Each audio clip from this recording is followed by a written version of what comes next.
Botmon dahsar. Qadim zamonda bir laqma odam o'tgan ekan. Bir kuni unga xotini bir xumcha berib, "Botmon dahsar yog' olib keling" deb buyuribdi. Laqma "Botmon dahsar esimdan chiqmasin" deb yo'lda ketguncha "Botmon dahsar, botmon dahsar, botmon dahsar, botmon dahsar" deb ketaveribdi. Dalada xirmon qilayotgan bir kishi laqmaning "Botmon dahsar" deb ketayotganini eshitib, nimaga botmon dahsar deysan? Shuncha sepilgan bug'doydan atigi botmon dahsar bug'doy oladi deb o'ylaysanmi? Nafasing qursin seni. Xirmonga baraka degin" deb laqmani tutib ura beribdi. Laqma qo'rqqanidan botmon dahsar degan gapni esdan chiqarib qo'yib, "Xirmonga baraka, xirmonga baraka, xirmonga baraka" deb ketibdi. Yo'lda bit boqib o'tirgan bir xotinga uchrabdi. Xotin laqmaning xirmonga baraka deb kelayotganini eshitib, men o'zim bitimdan qutula olmayapman-ku. Nega sen xirmonga baraka deysan?" deb laqmaning boshiga kosov bilan tushiribdi. Laqma, "Nima dey axir?" deb so'rabdi. Xotin, "Baring o'l, biring qolmadi" debdi. Laqma yo'lda "Baring o'l, biring qolma, baring o'l, biring qolma, baring o'l, biring qolma" deb ketayotgan ekan, tobut ko'tarib ketayotgan kishilarga uchrab qolibdi. Ulardan biri laqmani tutib ura boshlabdi. "Shu haftada mahalladan 7 o'lik chiqdi-ku. Sen tag'in baring o'l, biring qolma deb aytasanmi? Undan ko'ra bandalikda deb ketgin" debdi. Laqma bir qancha yo'l yurib, bir to'y bo'layotgan mahallaga borib qolibdi. Undan bandalikda, bandalikda, bandalikda deb o'tib ketayotsa, bir kishi kelib laqmani yoqasidan tutibdi. Bu mahallada katta to'y bo'layotibdi. Sen nima uchun bunday so'zni aytasan? Undan ko'ra haralla, taralla deb ayt" debdi. Laqma haralla, taralla, haralla, taralla, haralla, taralla deb ketaveribdi. Bir to'qayzorga haralla, taralla deb kirgan ekan, bir merganning poylab turgan qushini uchirib yuboribdi. Mergan laqmani so'kib, yurganingda oyog'ingni sudrab bos, sekin yur" debdi. Laqma ham merganning aytganidek oyog'ini sudrab ketayotgan ekan, yo'lda bir bo'zchining tandasiga oyog'i ilinib, uni sudrab ketibdi. Bo'zchining jig'i biyroni chiqib, yursang sakrab yur" deb laqmani urishibdi. Chol bir ko'prikka kelib, bir sakrabdi. Ko'prik taqir-tuqur etib ketibdi. Laqma "Suvga birov tushib ketdi shekilli" deb ariqqa tushib qidira beribdi. Yo'lda ketayotgan bir yo'lovchi suvdan narsa qidirayotgan laqmaga hayron bo'lib, "Voy odam, suvga nimang tushib ketdi?"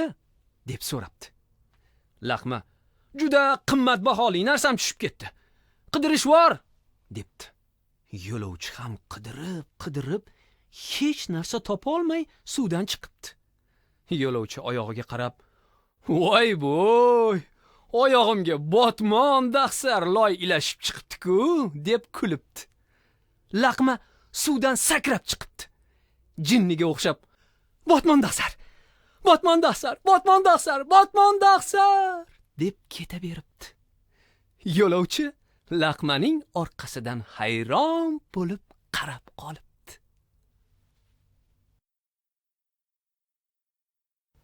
Stil Panterra taqdim etadi.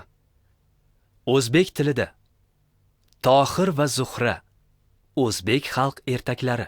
Bir bor ekan, bir yo'q ekan. O'tgan zamonda bir podshoh bor ekan. Uning farzandi yo'q ekan. Kunlardan bir kun o'ylab, xafa bo'lib o'tirsa, o'ng qo'l vaziri so'rabdi.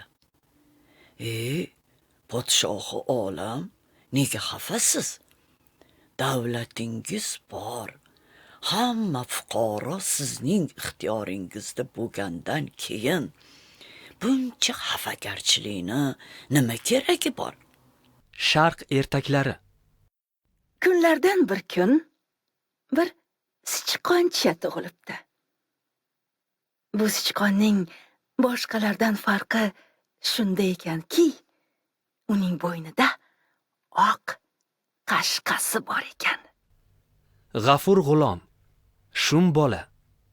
Biz yalang oyoq, bo'z ko'ylak ishtonli kirchir bolalar to'tiga yaqinlashib, "To'ti, to'ti, to'ti, to'ti" deb qichqirar edik. Asrakal bizni quvlar edi. Qo'liga tushsak urardi. To'ti bo'lsa orqamizdan buyni" deb so'kardi. Alpomish, o'zbek xalq dostoni. Burungi o'tgan zamonda 16 urug' qo'ng'irot elida Dobonbiy degan o'tdi. Dobonbiydan Alpinbiy degan o'g'il farzand paydo bo'ldi. Alpinbiydan tag'in 2 o'g'il paydo bo'ldi. Katta konining otini boy bo'ri qo'ydi. Kichkinasining otini boy sari qo'ydi. Turmush tasbehi. Umar Xayyom ruboiylari. Ul kimu go'zallarga xandon lab bermish, dard ahliga jigar qonun zab bermish. Qismatimiz shodlik bo'lmasa ne g'am, shodmiz chunki g'amni minglab bermish. Rus tilida. Zumrad va qimmat. O'zbek xalq ertaklari. На краю оврага стоял маленький домик. Жили в домике 4. Старик со своей дочерью Зумрад и жена старика со своей дочерью Киммат. Старуха свою родную дочь Киммат любила, а падчерицу Зумрад ненавидела. Бедную Зумрад она и била, и ругала, и с утра до вечера работать заставляла, ни минуты покоя ей не давала. А Зумрад была девушка красивая, приветливая, умная. Ганс Христиан Андерсен. Qish ertagi. Окна зачастую покрывались ледяными узорами. Но дети нагревали на печке медные монеты и прикладывали их к замерзшим стеклам.